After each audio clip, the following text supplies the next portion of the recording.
ஆதியே துணை. பரமனே உருவெடுத்து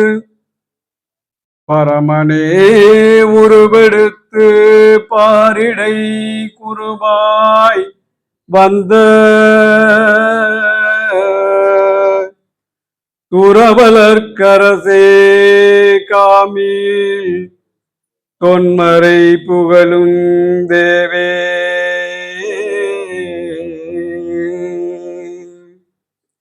அருணடை பாதம் நோவ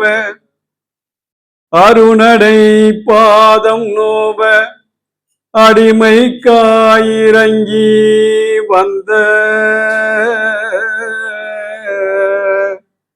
மறைமணி ஞான வாழ்வே மார்க்க நன்னாதா போற்றி.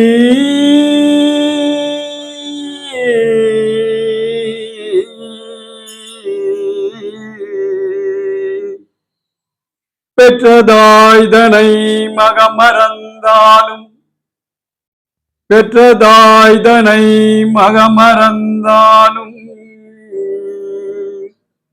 பிள்ளையை பெரும் தாய் மறந்தாலும்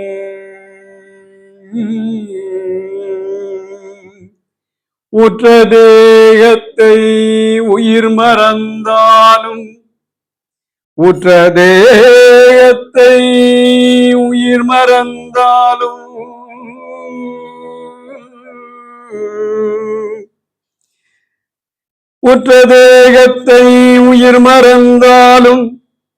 உயிரை மேவிய உடல் மறந்தாலும்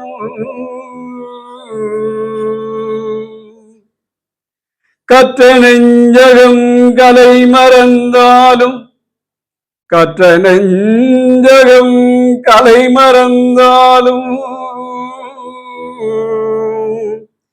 கண்கள் நின்று இமைப்பது மறந்தாலும் நற்றவத்தவர் உள்ளிருந்தோம்பும்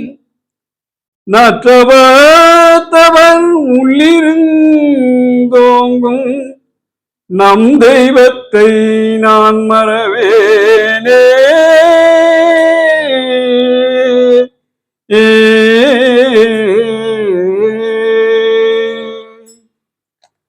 சபையோர் அனைவருக்கும் நமஸ்காரம். ஏற்கனவே வரவேற்புரையில ஓரளவு ஆட்களை எல்லாம் தெரியப்படுத்தினா, அதுக்கு பிறகு நிறைய பேர் வந்திருக்கிறாங்க. அவங்களுக்கும் என்னுடைய நமஸ்காரத்தை தெரிவித்துக் கொள்கிறேன். இன்று கன்னிமுத்தி பேருரையாக, அதாவது முதல் முத்தி பேருரையாக என்ற பாவுரிசத்திரம் சபையிலே நான் பேச விளைகிறேன்.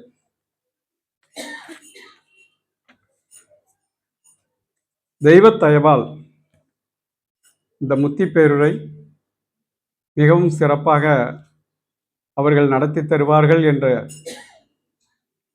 உளத்தயவால் இதை தொடங்குகிறேன். நான் இன்று இந்த முத்தி பேருரையாக நான் எடுத்துக்கொண்ட தலைப்பு தெய்வ திருவாக்கியத்தின் அற்புதங்கள். தெய்வ திருவாக்கியத்தின்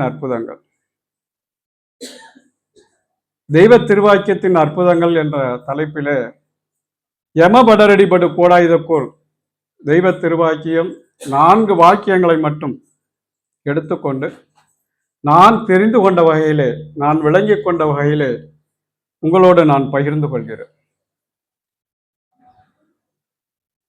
நாம் இந்த உலகத்திற்கு வந்தது, இந்த மானிட பிறவை எடுத்தது, தெய்வம் அண்ட சராசரங்களையும் அனைத்து உயிர்களையும் படைத்து இறுதியாக தனது உருவிலேயே இந்த மனிதனை படைத்தார்கள். மனிதனை படைத்தது எதற்கு என்றால் அந்த தெய்வத்தை வணங்குவதற்காகத்தான். எங்கிருந்து நாம் வந்தோமோ அந்த ஆதியில் இருந்து வந்தோமோ அந்த தெய்வத்தின் திருவடி போய் சேருவதற்காகத்தான் நாம் இந்த மானிட உருவம் எடுத்தோம். அதை விட்டு விட்டு நாம் ஏதோ செய்து கொண்டிருக்கிறோம். அதை மாற்றி நம்மை தெய்வத்தின் பக்கம் கொண்டு வருவதற்காகத்தான் அவர்கள் நமக்கு வேதங்களை இறக்கி வைத்திருக்கிறார்கள். அந்த வேதத்தில் உள்ள 4 வேதத்தில் உள்ள யமபடர் அடிபடு கோடாயுத போர் திருவாக்கியத்தில் இருந்து தெய்வ திருவாக்கியம் 124 அந்த வாடாத அழியாத யவன தேகத்தின் பொலிவை இந்த அழிந்து போகிற தேகத்தின் மேல் பாய்ச்சி இதையும் அழியா தூளமாக்கும் செயலே பிருத்த யோகம். தேக முக்தி என்பதும் இதுவே. தெய்வம் நமக்கு இந்த தேக முக்தி, அதாவது நாம இந்த மெய்வெளிச்சாலைக்கு வந்த காரணம் என்ன அப்படின்னா, தேக முக்திக்கும் ஜீவன் முக்திக்குமாகத்தான் நாம் அந்த மெய்வெளிச்சாலைக்கு வந்தோம். ஏதேதோ ஆன்மீகத்துல எல்லாம் நிறைய நாளெல்லாம் போய் கடைசியா ஞானம் எங்க இருக்குன்னு தேடிக்கிட்டே இருக்கும்போது அது மெய்வெளிச்சாலையில தான் இருக்குது. அந்த ஞானம் வேற எங்கேயுமே இல்லை. நீ எதை தான் படித்தாலும் சரி, என்னதான் தவம் பண்ணாலும் சரி, உனக்கு எதுவும் தெரியுமான்னா ஒண்ணுமே தெரியாது. ஆனா அந்த தேக முக்தி கூட ஜீவன் முக்தியும் சேர்த்து தெய்வம் எங்கே கொடுக்குறாங்க அப்படின்னு சொன்னா அந்த சாலையம்பதியில தான். அங்கேதான் அவங்களால தான் அதை கொடுக்க முடியும் என்று தெரிந்து நான் இந்த மெய்வெளிச்சாலைக்கு வந்தோம். நாம எல்லாரும் அப்படித்தான் வந்திருக்கிறோம். புதிதாக வந்திருக்கவங்களும் இங்கே ஏதோ ஒன்று இருக்குது, நம்ம அங்கே போய் பார்க்கணும் அப்படிங்கிறதுக்காக தான் நம்மளும் வந்திருக்கிறோம். மேலும் மேலும் இதில் பழகி வரும்போது எல்லாமே நம்ம தெரிஞ்சுக்கலாம். அப்போ தெய்வம் இந்த தேக முக்தி என்பதை தெய்வ திருவாக்கியம் 124 அழகா மிக அற்புதமாக எடுத்து காமிக்கிறாங்க. என்ன காமிக்கிறாங்கன்னா, அந்த வாடாத அழியாத யவன தேகத்தின் பொலிவை, அந்த வாடாத அழியாத யவன தேகம் பொலிவு எது என்று சொன்னால் அந்த தெய்வத்தினுடைய திருவாக்கு தான். அவர்களுடைய தெய்வ திருவாக்கியம் தான் அந்த வாடாத அழியாத யவன தேகம். வேற ஏதோ ஒன்று நம்ம நினைக்க வேண்டாம். அப்ப அந்த தெய்வ திருவாக்கியத்தை நாம எடுத்து நம்ம செவி வழியா நம்ம புகுத்தி நம்மளுடைய தேகத்தையும் அந்த ஜீவன் முக்தியையும் நம்ம பெறலாம்ங்கிறத தெய்வம் நமக்கு அழகா அற்புதமா மிக அற்புதமாக மின்னி காட்டுறாங்க.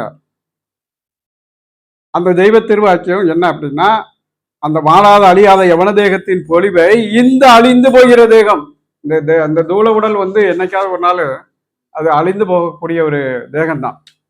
அப்போ அழியாத ஒரு தேகத்தை நமக்குள்ள தெய்வம் இருந்துக்கிட்டு அதை செயல்படுத்திக்கிட்டு இருக்காங்க. அந்த பகுதிக்கு நம்மளை கொண்டு போகணும் அப்படின்னு சொன்னா அது இந்த வாக்கியத்துல தெய்வம் அழகா கொடுக்குறாங்க. இந்த அழிந்து போகிற தேகத்தின் மேல் பாய்ச்சி எப்படி பார்த்துறது நமக்கு தெரியணும்ல. வாக்கியத்தை எடுத்து நம்ம படிக்கிறோம், ஆனா இப்படி சொல்லியிருக்கிறாங்களே அது எப்படி நம்ம பார்த்துறது? சாதாரணமா ஒரு தெய்வத்தினுடைய அந்த செயலை நம்ம உள்ளுக்கு கொண்டு போகணும் அப்படின்னு சொன்னா அந்த வாக்கியத்தை எடுத்து நாம படிக்கும்போது அது நம்ம துணி கொடுத்து படிச்சோம்னா நம்ம செவிக்குள்ள புகுந்துடும். அப்படிதான் அதை பாய்ச்ச முடியுமே தவிர வேற எப்படியும் பார்க்க முடியாது. தெய்வம் அதைத்தான் நமக்கு அதை எடுத்து கொடுத்துருக்காங்க இந்த வாக்கியத்துல. இந்த அழிந்து போகிற தேகத்தின் மேல் பாய்ச்சணும் அப்படின்னு சொன்னா நம்ம துணி கொடுத்து படிச்சோம்னா நம்ம செவி வழியா உள்ளுக்கு போய் அங்க இந்த ரத்தத்துல போய் கலந்து நம்மளுடைய ஜீவனை தேக முக்தியை கொடுத்துருவாங்க. இதைத்தான் முன்னோர்கள்லாம் என்ன சொல்லியிருக்காங்கன்னா, சித்தர் முத்தர்கள்லாம் இது பிருத்த யோகம் அப்படின்னு சொல்றாங்க. அதை தான் தெய்வம் இங்க காமிக்கிறாங்க, இது பிருத்த யோகம், தேக முக்தி என்பதும் இதுவே அப்படின்னு சொல்லிடுறாங்க.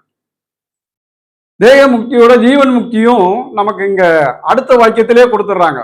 தெய்வ திருவாக்கியம் 125 ஒருவன் தான் படிக்கிற அளவை விட அதிகமாக பேச வேண்டும், இல்லாவிட்டால் அதுவே அவன் ஜீவனில் கலையாக மண்டிவிடும். துணியை அதிகமாக மெய்ச்செயலில் செலவு செய்கிறவனே ஜீவன் முக்தனாகிறான். அழகா அற்புதமா கொடுத்துருக்காங்க பாருங்க. இந்த ஜீவன் முக்தி எங்கே இருந்து கிடைக்குது, எப்படி கிடைக்குது அப்படின்னு சொல்றாங்க. ஒருவன் தான் படிக்கிற அளவை விட அதிகமாக பேச வேண்டும்னு சொல்றாங்களே, அப்ப என்ன பேசணும்? நம்ம என்ன நினைப்போம்? அப்ப நிறைய பேசணும் போல நினைப்போம். அதை சொல்லல அவங்க. தெய்வம் என்ன சொல்றாங்க அப்படின்னா, தெய்வ திருவாக்கியத்தை எடுத்து பேசணும்னு சொல்றாங்க. ஒருவன் தான் படிக்கிற அளவை விட அதிகமாக பேசணும். படிக்கிறோம், தொனி கொடுத்து படிக்கிறோம், அதை எடுத்து வெளியில அதிகமா பேசணும்னு சொல்றாங்க. உதாரணத்துக்கு தெய்வம் சொல்றாங்க, அடுத்த இதுலயே சொல்லிடுறாங்க, ஒருவன் தான் படிக்கிற அளவை விட அதிகமாக பேச வேண்டும், இல்லாவிட்டால் அதுவே கலையாக மண்டிவிடும்னு சொல்றாங்க. அப்போ ஜீவனில் கலையா மண்டிடும் அப்படின்னு சொல்றாங்களே. அப்போ ஒரு பயிர் வளருது, அந்த பயிர்ல களை நிறைய இருக்குதுன்னு வைங்க, நம்ம போடக்கூடிய அந்த உரத்தை அந்த சத்தெல்லாம் அந்த களை எடுத்துட்டு அது பெருசா வளர்ந்துரும், பயிர் உட்கார்ந்துரும். அப்ப அந்த பயிர் செழித்து வளரணும்னா அந்த களையை பிடுங்கி எரிஞ்சிடணும். களையை பிடுங்கி எரிஞ்சிட்டோம்னா இருக்கக்கூடிய சத்துக்கள்லாம் எடுத்துக்கிட்டு இந்த பயிர் மிக செழிப்பா வளர்ந்துடும். இதே மாதிரி நம்ம ஜீவனாகிய பயிர் செழிப்பா வளரணும் அப்படின்னு சொன்னா துணியை அதிகமாக மேய்ச்சலில் செலவு செய்யணும். இப்போ நான் வாழைப்பழ கடை வச்சிருக்கேன், நான் பணம் பண்றதுக்காக வரக்கூடிய ஆட்கள்ட்ட எல்லாம் பேசி பணம் உண்டாக்கிடுவேன். இதையா சொல்றாங்க தெய்வம், நீ அதிகமா பேசுப்பா உனக்கு ஜீவன் வளரணும்னு சொன்னாங்களா? இல்லை, நாம அதிகமா எதை பேசணும் அப்படின்னா மெய்ஞானத்தை பற்றி, அந்த தெய்வ திருவாக்கியங்களை எடுத்து நாம படித்து அதை அடுத்தவங்கள்ட்ட பேச சொல்லி சொல்றாங்க. அப்படி நம்ம பேச பேச இந்த ஜீவ பயிர் அந்த களை பிடுங்கி எரியப்பட்டு இந்த ஜீவ பயிர் செழிப்பா வளர்ந்துருங்க. அப்போ செழிப்பா வளர்ந்ததுன்னா எப்படி பயிர் வளர்ந்து நெல்லுலாம் நிறைய சிறப்பா மேனி அதிகமா கிடைக்குதோ, இதே மாதிரி நமக்கு ஜீவன் முக்தியையும் இந்த வாக்கியத்துல தந்துடுறாங்க. பேசினார் பிறவி நீத்தார், பேருளான் பெருமை பேசி ஏசினார் உய்ந்து போனார் என்பது உலகின் வண்ணம். ஏசினார், பேசினேன் பேசினேன் ஏச மாட்டேன் பேதையேன் பிறவி நீத்தற்கு. இது நம்ம திருமங்கை ஆழ்வார் திவ்ய பிரபந்தத்துல எடுத்து காமிக்கிறாங்க. நம்ம தெய்வம் சொல்ற மாதிரியே அவங்களும் அதை எடுத்து காமிக்கிறாங்க பாருங்க. பேசினார் பிறவி நீத்தார், பேருளான் பெருமை பேசி பேசினார் பிறவி நீத்தார். பேசுறவங்க மெய்யை எடுத்து பேச பேச பிறவி பிணியாகிய அந்த அது போய் மரணமில்லா பெருவாழ்வு நமக்கு கிடைக்கும்னு திருமங்கை ஆழ்வாரும் நமக்கு அதை எடுத்து கொடுக்குறாங்க. அதே மாதிரி நமது தெய்வ திருவாக்கியத்தின் அற்புதமான வாக்கியம் 113. இந்த வேதம் எதற்காக எடுத்து வச்சிருக்கிறோம் அப்படிங்கிறத அங்க எடுத்து கொடுக்குறாங்க நமக்கு.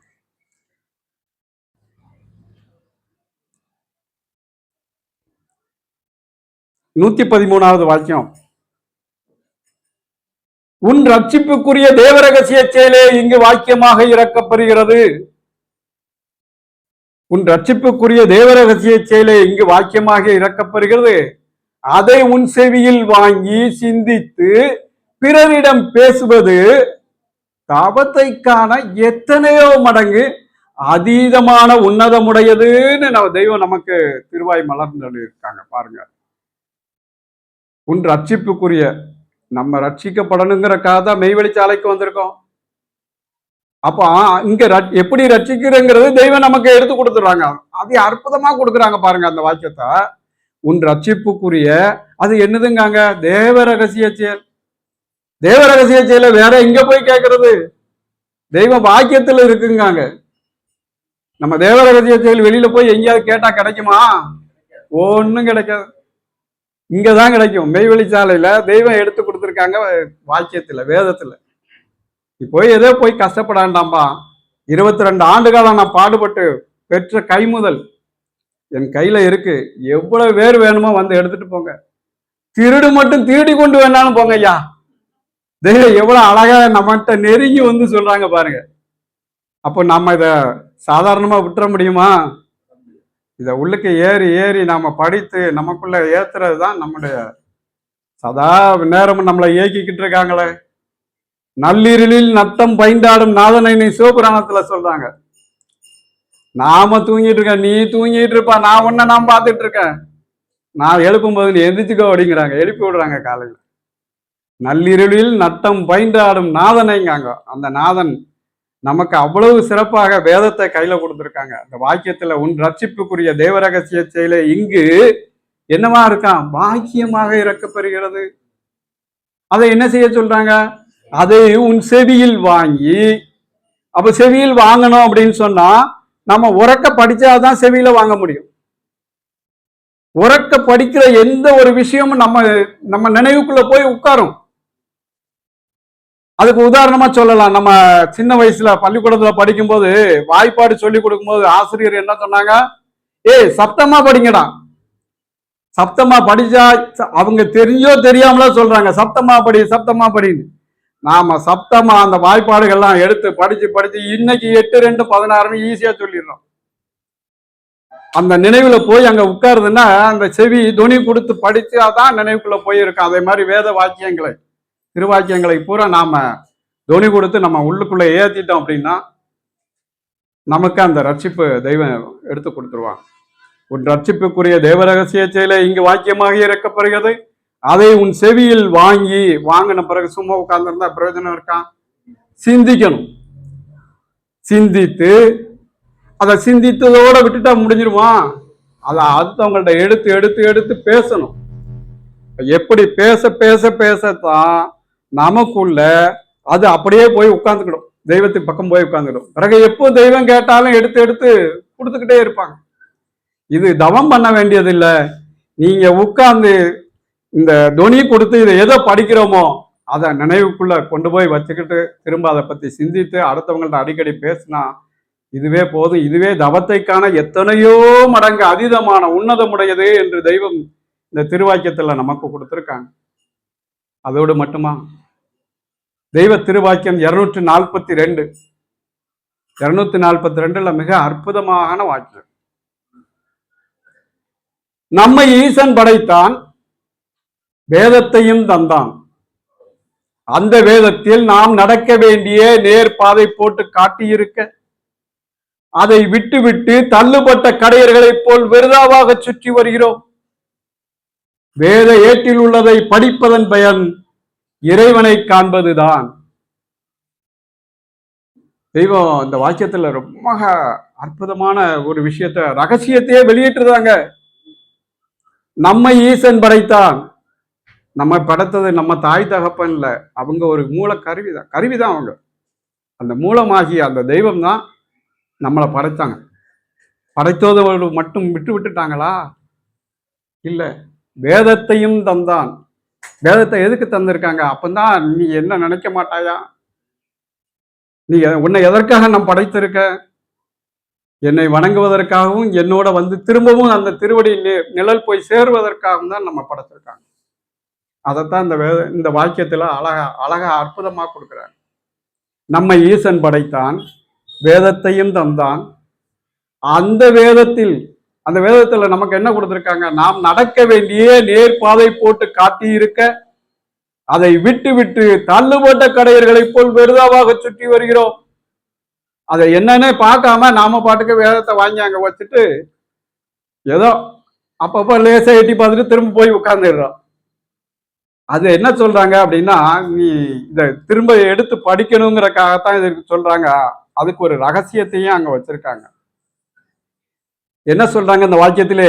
நம்மில் உள்ள தெய்வீக மலையை, சுயம் பிரகாச நித்யானந்த மணியை, நமக்குள்ள அந்த தெய்வீக மலை இருக்குது, அவங்க இருக்கிறாங்க. சுயம் பிரகாச நித்யானந்த மணியை இருக்குதப்பா. நம்மில் உள்ள தெய்வீக மலையை, சுயம் பிரகாச நித்யானந்த மணியை அறிவதே படிப்பதன் பயன்னு சொல்லிட்டாங்க. அவ்வளவு அற்புதமாக மிகவும் சிறப்பாக வேதத்தை நமக்கு தந்து அந்த வேதத்தை நாம் அனுதினமும் எந்நேரமும் அதை மீண்டும் படித்து படித்து நம் ஜீவனுக்கு முக்தியும் தேகத்திற்கு முக்தியும் அந்த இறைவன் அந்த தெய்வம் நமக்கு தருவார்கள் என்று அவர்களுடைய திருவடி நிலை போய் சேருவோம் என்று என்னுடைய இந்த முத்தி பேருரையை மீண்டும் தொடரும். அனைவருக்கும் நமஸ்காரம்.